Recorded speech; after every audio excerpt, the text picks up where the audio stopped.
Howdy, everybody. Spake with IronThroneCraft.com, and this is the November 1st edition of Weekly Weekend Update. But this time, I'm going to spice it up a little bit and show you me zeroing a 1.5 billion player that has 103 million troops. So I got a little notification today. One of my friends sent me a message and said, "Hey, this guy's holding 3.7 billion resources, and he's unshielded." So I go over and I scout him, and I see he's got 103 million troops standing in front of those resources. I generally don't like to just zero people that are obviously trying that have 100 million troops, but in Kingdom. During Invasion and during KVK, yeah, no, I'll go balls out and I'll go for everybody. So I check the scout, and I see that he's got 28 million tier 2 infantry, and he's got 17 million cav, and he's got 17 million tier 2 archers. So my strongest set is infantry. And because of that, I can leverage against those 17 million cav. So even though he has more infantry, my infantry set is that much stronger that I'm going to use the leverage, and I'm going to take out those 17 million cav first. So I popped all my boosts, sent my infantry at him, and let's see how the hit went. See how good his gear is. Killed 23 million on the first hit, which means I killed all those cav probably. And I'm checking his boosts, and I'm looking to see what he's wearing and see if there's a certain type I should send based on what he's wearing. But none of his types are high, which means that he's either Dark Lord or he's Guardian. And then so I scroll back up, and I see right there, 470% troop attack, 203% troop defense. What that tells me is that he's wearing Rainbow Dark Lord. So I check the report. I see that I killed more than half of his cav, and I killed a good portion of the other ones as well. So now he's much lower on cav. So I'm going to leverage into him with infantry again because he still has cav left, and my infantry is that much stronger than my other sets, and I'm going to take out the rest of those cav. Now, after this hit, I'm going to send archers because now he doesn't have cavalry left anymore. So I go, I check, I make sure that I killed all his cav, nothing strange happened. You see that now he's down to 21 million infantry because I killed 4 million of those, and he's got about 13 million archers left, but he's got no cav. So now he is very set up for a leveraged archer hit. And if I had equal sets, what I would have done is I would have sent archers on that second hit, and I would have just wheeled them all the way down. And the wheel is infantry, then archer, then cav, then infantry, then archer, then cav. That way you're keeping the leverage steady.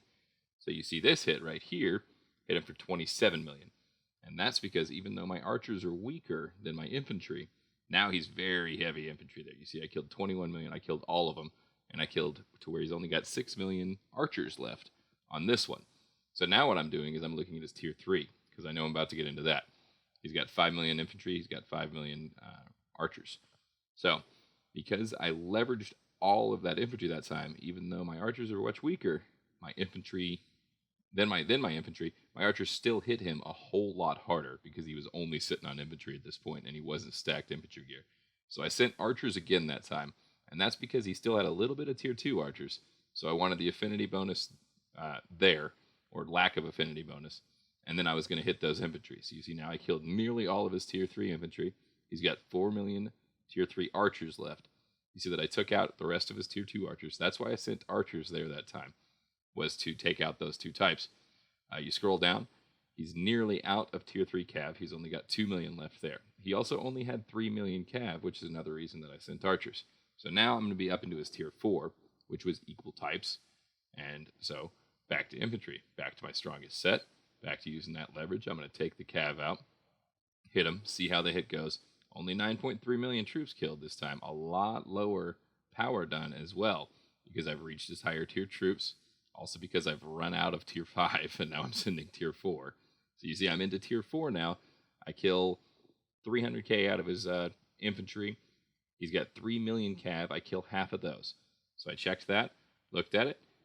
He's got much lower on cav, and now I'm trying to save troops. So because he's so much lower on cav, now this time I send archers, and I'm hoping to get a lot more troops back this time. I'm hoping that he's not going to be able to kill much of my march. And you see, there it is.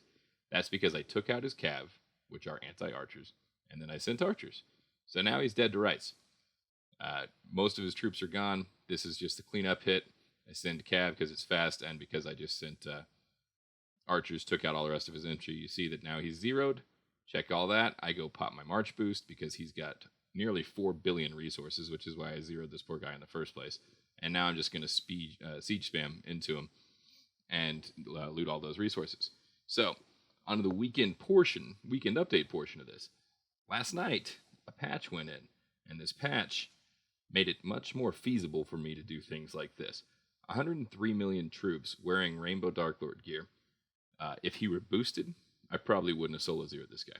He wasn't online, so he couldn't pop defense and HP and attack debuff boosts and everything like that. So because of that, that's why I solo zeroed him. If he popped those defense and HP boosts, I wouldn't have been hitting him very hard at all. So now, you see I'm still spamming siege into him. I'm still trying to loot all that stuff.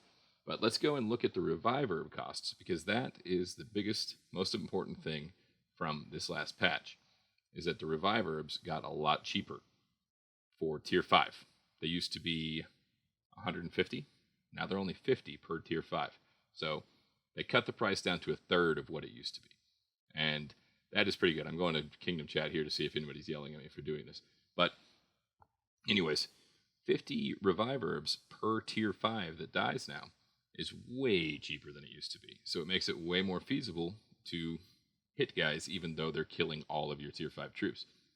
And that seems, it's still going to be expensive. I still lost, 4.5 million tier 5 on those hits, somewhere around there. So that's not going to be cheap to revive. But let's go and look at the temple and see how much it actually is going to cost for me to revive the troops that I lost. Now, bear in mind, I still had some sitting in there from the Blood Moon. So don't freak out when you first see the amount there. That a lot of those infantry are from that. Most of those, but boom, right there while I'm doing this, you see enormous shield on the person I was trying to loot. But it's going to be about 250 million revive points for me to revive the people that it just took me to zero those 103 million troops. So if he hadn't gotten enormous shielded, I probably would have still done that. Nearly 4 billion resources. That's worth 250 million revive herbs to me. That's pretty good. And 4 billion resources will make a lot of troops, but more importantly, that 800 million silver that he was holding, that will do a lot of research. So, unfortunately, they used enormous shield. I don't like to use Infernal Breath because I'm a big old Care Bear. So, let him sit shielded. I'll go back, I'll check him tomorrow and see if his shield drops. And if so, that's when I'll grab the resources. But that said, like I said, I'm not a big fan of zeroing people with more than 100 million troops that are trying to do their best, that are wearing Rainbow Dark Lord, that are setting their account up correctly, but he was holding 4 billion resources. So, to everybody in my kingdom, and to everybody else, don't open up all your resources and sit on them. If you do, somebody's going to get a scout, and then there's going to be a big mean person that comes along looking for you. Looking back on it, I should have rallied this guy instead of soloing him. I would have lost a lot less tier 5. He would have died a lot faster. You see me Care Bearing out in Alliance chat there now. So you can make fun of me for being a Care Bear. I'm basically saying the exact same thing that I'm saying on this video right now. So, anyways, upcoming this weekend, there are no big events. There's no Alliance Deathmatch. There's no Domination. There's no Blood Moon. There's no anything like that. But you can revive your tier 6 now as well. Tier 6 are more expensive to revive than tier 5 used to be. They're 200 per tier 6, so it's going to be costly. But at least you can do it now. They're not just gone forever. You see those resources. That was the reason I came after them in the first place. So go hit some things. Revive your tier 6. Revive your tier 5. And be ready. I'm going to be invading this weekend, and I'm a lot more willing to lose tier 5 now. So maybe we'll be seeing you this weekend. Give me a like. Give me a follow. Give me a comment.